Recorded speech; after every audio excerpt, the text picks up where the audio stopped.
Getting people talking once again about how to respond in an active shooter situation. Always important to revisit this and to talk about it. And we heard Charlotte police discuss the idea of run, hide, fight.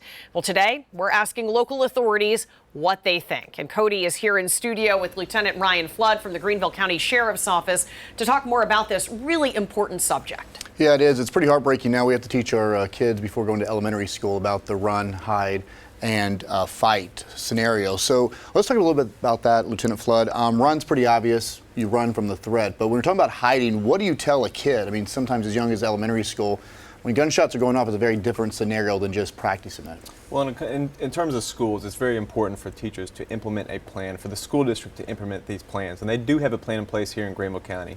And one of the important things for teachers to emphasize to students is to give them roles. It's showing that they can calm them in stressful situations, such as moving chairs.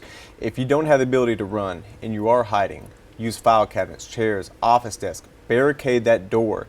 And that, again, is just going to buy time. It's going to give the students responsibilities. And then also really want to emphasize to arm yourselves with books, staplers, scissors, anything that is readily available in that classroom or in that office space to try to fend off an attack. We're really trying to emphasize that survivor mentality, and for children, people, staff to not be a victim. And we know UNC Charlotte, Riley really had nowhere to go. So he fought that, gunman and ended up taking, it cost him his life. And we saw yesterday this young man, 18, took down this gunman, giving them enough time. I mean, sometimes there's not much you can do except try to fight and maybe save a life. That's right. And you have to survive the incident.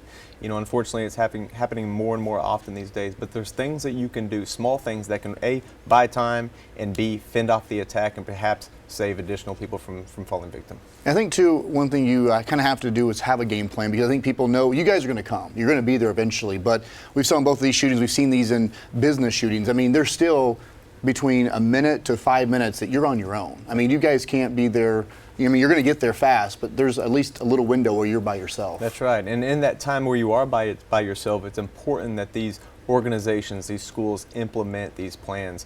Our tactical response unit, our medics that are on staff as deputies, they actually went out, and we have a good working relationship with the school district, and they were able to provide training to all the nurses and all the school districts to teach them how to provide the first aid techniques, such as utilizing the tourniquets that have been provided through the Jacob's Law and all the schools. There's little things that they can do to buy time and then help save lives. In the meantime, we're en route. And I know we're almost out of time, but one thing with this shooting is in Columbine 20 years ago, we mentioned it took SWAT 47 minutes to get inside that school. Yesterday, from the 911 call to the time they show up, within 2 minutes they engage. And just for people watching this, is that what you guys train now to do, is no matter what you run into that? I mean, as a deputy, that's what you're trained to do, you run to the threat? That's exactly what we're here for as first responders, is to go locate and then eliminate that threat by any means necessary. So if we hear stimulus, we're going straight into that building to do everything that we can to try to locate that threat and then stop it immediately. All right, Lieutenant Flood, thanks so much. And right now, I think we're going to send it right back over to Diana, but some great advice here for parents and these schools and teachers to take here. Yeah,